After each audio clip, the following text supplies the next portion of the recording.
My name is Jackie Hurd and my title is currently Head of Customer Services for the Royal Borough of Windsor and Maidenhead.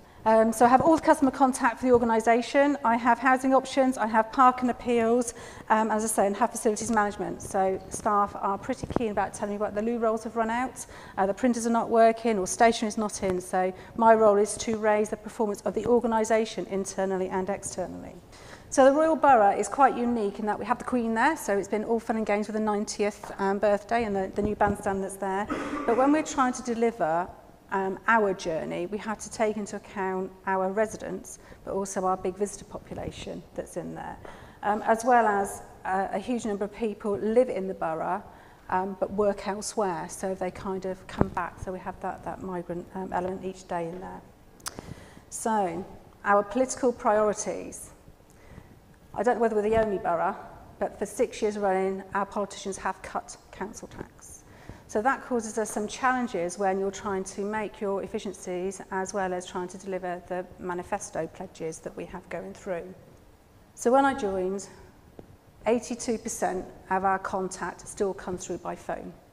10% of my contact is still face-to-face, and that's generally around the revenues and benefits and planning areas. And then I just have 8% that is online. So we're starting from quite a low base in our journey in the Royal Borough. But over 50% of our contacts, so those professionals that remember the NI14 indicator from some years ago about why customers are contacting, we measure every contact that comes through the organisation. And 50% of it, if something had been done differently, we may not have had. So that is my baseline, my evidence to be going out to services to, in effect, force some change through. So the council has taken a pause in how it's delivering services. So over 120 people in the space of 1 month were trained in agile methodology. And the whole organisation is gearing up to be agile, i.e. deliver something quickly and keep changing it until we get it right from there. And as well as our digital change, we are in the process of bringing in the infrastructure to support that change. So it's looking at our website, it's looking at our CRM system. We have a traditional CRM system, and it's also looking at our telephony system. So as well as everything else, it's to try and gear us up so that residents and visitors can engage 24/7 with us. I have a very clear manifesto commitment. Do something so that chasing progress is a thing of the past. Because a big chunk of our contact is what's going on, where are we in the process, how can we find out what's happening next, how do I get hold of my case officer or caseworker. So we have 2 projects that's relevant today. So we partnered with Jadu around websites. So when I joined the council a year ago, they were in the middle of a website replacement, and that was in 8 weeks. So that was quite a significant challenge, I think, and that is now in its phase 2 of what I would call getting the content right, because we trained 100 authors. So we have engaged in a project which I'll share with you in a moment, just to make sure that we get that right. And we have been, I think it's fair to say, around the houses of what we're going to do with the CRM system. So we have the traditional scripting lagging CRM system, and we were deciding whether or not we were going to upgrade it, stay the same, not bother doing anything, just get rid of it, just have a forms package. So we've had that conversation for quite some time, and we have chopped and changed our minds as we go through. But actually what we have done is paused and listened to what our residents actually want from us, and that has allowed us to look at what we call the CRM Lite. So as I say, the new website with a bit of fairy dust came in 8 weeks. And now we are looking actually how our users and our staff, because my staff use the website for content. So we're trying to get away from the traditional scripting system. And this is what happened a couple of weeks ago. So this is called eye tracking. And it's a bit of kit that watches where you watch. So we're now in a position to look at what we have on what page to make sure our key and most important information is in the right place, so that those users can actually click and find the information that they want really quickly. So the digital channel. We were looking at what we wanted. And in my world, I just don't want to have to touch anything. I don't want all the manual forms that come into an email. I don't want to have to rekey. I don't want to have to pick a phone up to find out what's going on. And we have a number of different products already in the organisation. So the decision was, did we build on the back of what we've already got, or did we start afresh? And not being frightened to say that actually starting afresh was okay too. But the priority is that we were never going to meet the 24/7 channel shift by choice with everything coming through and having to rekey, because that's where we are currently from in there.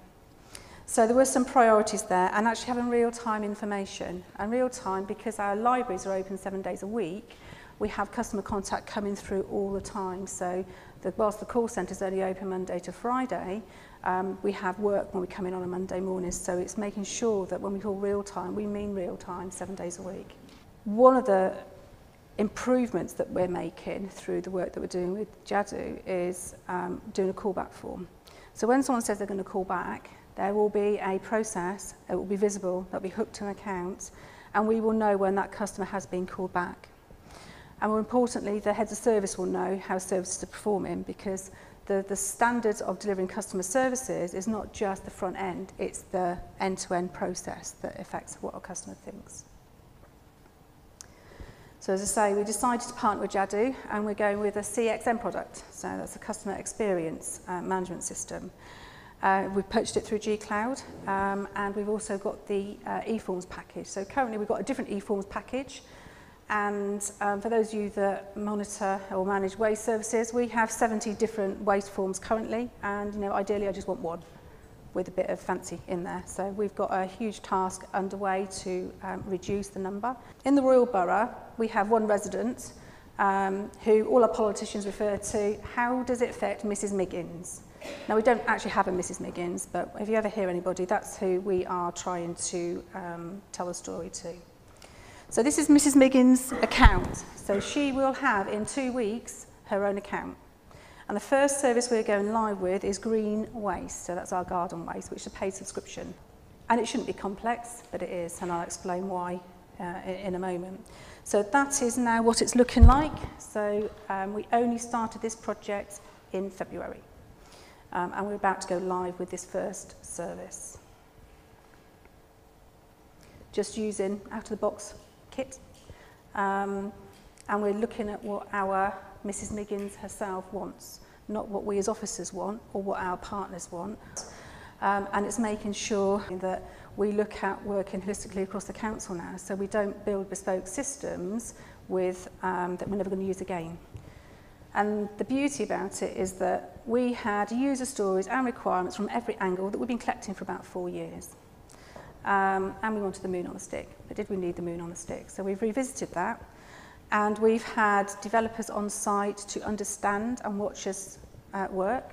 And we've been to Leicester to understand how we work in an agile environment, because having the training doesn't change the hearts and minds and culture of 27 years ingrained in local government. So it really is delivering an agile well. We have a 10-minute phone call most mornings to find out how we're going as we're approaching go live. And the permission is to challenge us if you think we're bonkers. Would you do this in your own organisation? We've had 6 sprints, and we've had maps, and we've had what I would call a video, which our politicians love, because rather than saying, what are you doing, I can say, have a look at the video. They can follow the story to where we are. And it keeps stakeholders engaged and understanding that even though we've only been going for a short period of time, lots is happening across the board. I've worked on CRM where you've worked for 18 months for a big go live date. And some have gone well and some haven't of old. But there is it's there. It's in the cloud. Switch it on. Staff themselves have got to be able to maintain it, develop it, change it. Whereas some of the other products that we've seen and we're thinking about is that we are relying on techies, and often in IT they haven't got time, they're doing other things. And if you have to go outside the organisation, there's a cost, and I don't know about your budgets, but mine are depleting rapidly in that area. So it's making sure that just every person can, if trained, own their products. So we trained 9 people, because like website content where we trained 100, and we kind of lost control over the quality, it wasn't standard in the way that we rewrote it, we have a controlled group to start off with until we've done the first few processes, and then we'll look to roll out more as we understand what we are doing. Our customers include members. So members raise cases, they contact me on behalf of residents. So again, they're in the loop of the simple features on the My Account element. But keeping customers notified, because at the moment, something comes in and eventually something comes out, and if we avoid a complaint on the way, that's great. But it's making sure that that transparency is going to be there now. So customers can add files, they can add photos, they can add comments and notes. And very much like Microsoft Chat or Link and all the rest of it in there, we can chat to customers. We have web chat. It also means then that if somebody has gone to the CAB or they've got a case officer on housing, that they will be able to have a conversation about a particular case that is awaiting a decision or awaiting information on there. And importantly, on any device. So, you know, we all use mobiles. We know that a big chunk of our contact comes in through something that is mobile. Customers will create their own cases, members will create those cases, and customer service agents will also create cases. So as we roll out across the board, we will be using this as a single platform. So it's all about the customer experience, not what you said, but how you made me feel. Did we blow them away with how quickly, how transparent we were? We might get it wrong, but hopefully we will get it more right than wrong now. So this is a view of what Mrs. Miggin's account will be and how she can chat to the agents.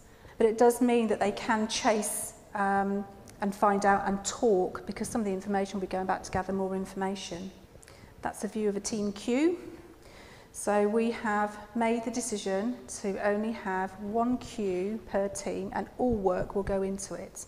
So at the moment, this is for customer services about the cases that will be in there, but complaints about customer services will go in there. It might have a higher priority and only certain people might be able to see that. But rather than having, at the moment, I don't know about your email boxes, but we have parking appeals, we have parking internal, we have parking permits, and it becomes a nightmare trying to work out what the complete work queue is like. And again here, this is the statuses that the staff have decided they wanted. So submitted is where customer has clicked that button and submitted. In progress means we might be doing some admin work, but the customer knows it's in progress. And active means, so this is on the green waste subscription, that the bin will be delivered within the next few days, and they will get every time it's changed to status, they will get a notification that will go to them via email or into their account, and then at some point in the future by text. So they will know, in the same way as I know my shoes are being delivered today before 12 o'clock from Amazon. That's the same theory from there. And this can be customised, but again, we have thought long and hard across all the services that we think these statuses are good enough. This is how we worked out what we were doing. So it's not fancy, it's just sticky post-its and pens and a lot of thought and a lot of talking and a lot of coffee. And the little envelopes are where notifications need to go off, and this is actually for the complaints process that's on here, but it just shows that we really thought, and we had Jadu on site for quite a number of these, getting us to think in a holistic way. Is this right? Have you got this step in there? Do you need that step in there? So it is around changing the hearts and minds of those staff that are involved in there. So the My Account, as I say, goes live. I made the mistake of promising members they'd also have their My Account, and they would also have heat maps. So when they go out canvassing in 3 years, they will know what activity has been going on in their wards. And it also means that we will make data-driven decisions. And we will be looking to remove as many systems as possible, because they all do very similar things. We're not Amazon. The customers pay a lot of council tax, so why shouldn't we aspire to be like that? About the real-time tracking. So our customers say they want to know what's going on.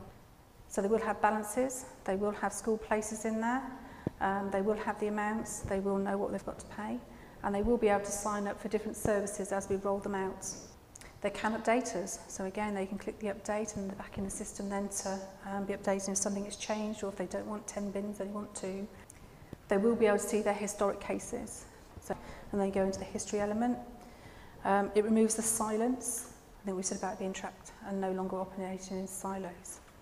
So at the moment, Revenues and Benefits have Capita Connect, so customer can do certain business online with Revenues and Benefits, and they have to sign on and they have to go through the authentication.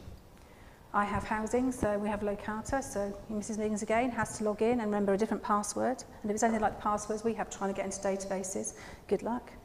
And again for environmental services. So we already have lots of portals, but they are really disjointed and it makes it very difficult. Now with our revenues and benefits, we have Capita Connect, but we only have 1,500 people signed up to e-billing. We've had that a number of years.